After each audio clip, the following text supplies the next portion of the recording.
Assalamualaikum sahabat, apa kabar semuanya? Semoga sehat selalu.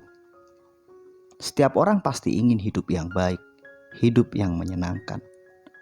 Salah satu cara agar kita mendapatkan hidup yang baik, hidup yang menyenangkan sesuai dengan harapan kita adalah kita hendaknya menjalankan hidup dalam konsep mindfulness. Apa sih mindfulness itu dan bagaimana penerapannya? Yuk, simak terus video ini sampai selesai ya.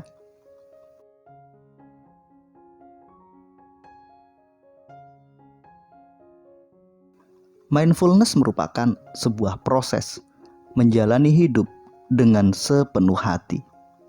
Kita hidup dengan sepenuh pikiran, dengan kesadaran yang utuh.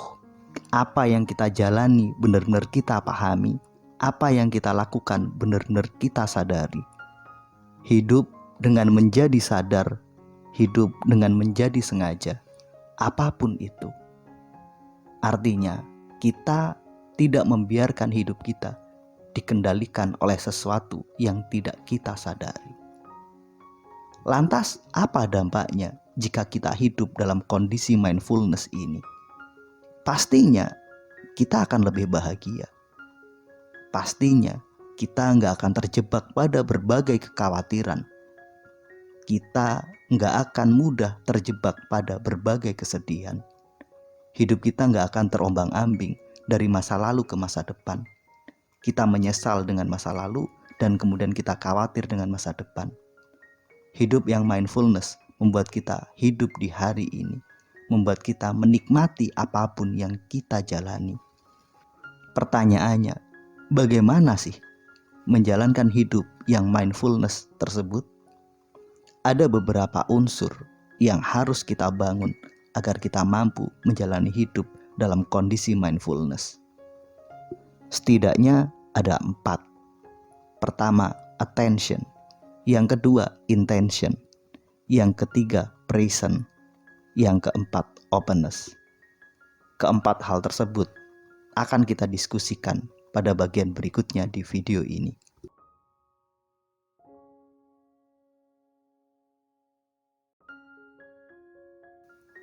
Pertama, attention. Atau bahasa sederhananya perhatian atau fokus. Artinya kita hidup dengan fokus. Kita hidup dengan menyadari apa yang kita lakukan. Ada di mana kita, sedang apa kita fokus dengan kondisi tersebut. Ketika kita hidup tanpa attention, maka kita akan kehilangan arah. Ada banyak orang berada di kantor tapi pikirannya di rumah. Ketika di rumah, ia kepikiran pekerjaan. Ada orang yang sedang liburan pun ia memikirkan pekerjaan. Namun ketika bekerja, ia memikirkan liburan. Ini adalah orang-orang yang hidup tanpa attention. Bagaimana cara membangun attention itu? Coba deh bertanya pada diri sendiri. Kamu sedang ada di mana? Kamu sedang ngapain? Apa yang harusnya kita lakukan? Apa yang sedang kamu lihat? Apa yang sedang kamu dengar? Selalu mempertanyakan apa yang menjadi fokus kita. Ini membantu kita untuk membangun attention. Ketika kita berada di kantor, tanyakan, kamu ada di mana? Saya sedang di kantor. Kamu harus ngapain? Harus fokus bekerja. Ya sudah, lakukan. Yang membuat kita pikiran terjebak dari satu tempat ke tempat lain karena kita nggak punya attention. Kita nggak melibatkan panca indera kita secara sadar dalam bekerja.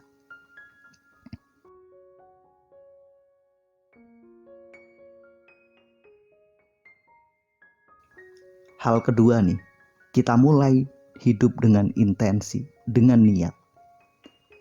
Intensi adalah sebuah niatan, sebuah kesadaran, sebuah kesengajaan. Apapun yang kita lakukan, dilakukan dengan sengaja, dilakukan dengan tujuan tertentu. Setiap hal yang kita lakukan selalu punya tujuan, selalu punya kesengajaan. Banyak orang melakukan aktivitas tanpa intensi. Akhirnya mereka hidup menjadi robot. Mereka makan tanpa kesadaran.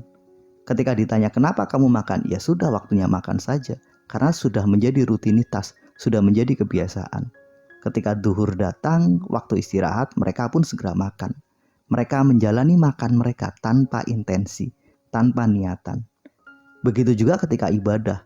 Kenapa sholat? Ya udah jadi kewajiban. Sholat dilakukan tanpa kesengajaan, seolah-olah semua berjalan secara otomatis. Memang benar mereka berniat menjalankan sholat, tapi niat itu gak bermakna. Sehingga gak heran kadang kita lupa berapa rakaat kita telah sholat. Intensi itu sesuatu yang kita lakukan dengan sengaja, dengan tujuan tertentu, dengan alasan yang sangat kuat. Maka berhenti sesaat sebelum melakukan sesuatu itu penting. Menata niat, menata kesadaran, melakukan sesuatu dengan sengaja itu penting. Ketika makan, diniatkan bahwa saya makan agar saya punya energi yang cukup, agar saya bisa beribadah. Kita berolahraga, kita niatkan sebagai bentuk syukur saya untuk menjaga diri ini, menjaga kesehatan ini. Maka semua dimulai dengan tujuan, semua dimulai dengan niat, semua dimulai dengan kesengajaan. Itulah intention.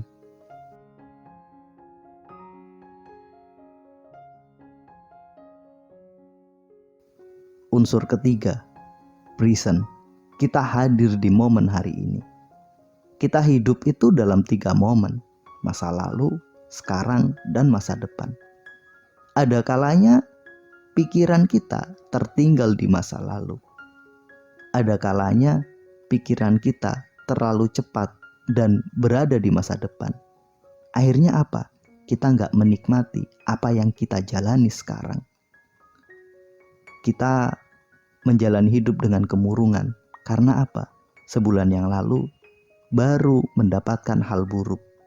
Orang yang sangat kita cintai meninggalkan kita. Dia pergi dengan orang lain.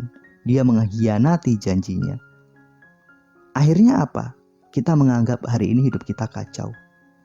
Padahal kejadian ketika kita diputuskan itu terjadi sebulan yang lalu.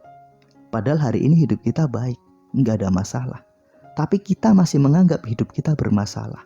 Karena apa? Kita nggak hadir di hari ini. Pikiran kita tertinggal di masa lalu. Ada kalanya pikiran kita terlalu cepat melampaui masa sekarang. Kita sudah memikirkan kejadian esok.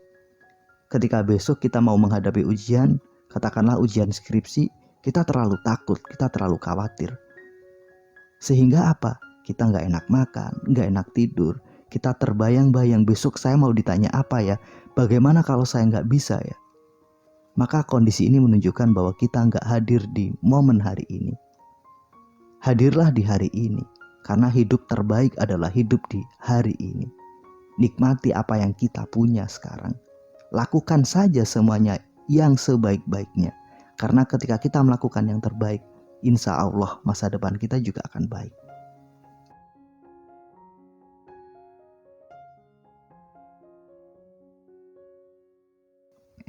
Yang terakhir nih, kita bersifat terbuka atau openness. Kita nggak boleh menghakimi, kita juga jangan menjustifikasi segala sesuatu. Kita bersifat netral, kita memberi ruang untuk perbedaan, kita bersifat objektif. Jangan menyalahkan atau membenarkan, tapi kita memberi ruang bahwa ada seseorang yang mungkin benar, dia juga punya potensi mungkin salah. Ada seseorang yang punya potensi melakukan hal baik, dia juga punya potensi melakukan hal buruk. Dengan selalu terbuka dan netral, ini membuat hidup kita tidak terkotak-kotak. Inilah 4 unsur hidup yang mindfulness. Mudah-mudahan sahabat semua mampu melatih diri kita hidup dalam kondisi mindfulness. Terima kasih telah menonton, sampai ketemu pada video kami berikutnya. Assalamualaikum warahmatullahi wabarakatuh.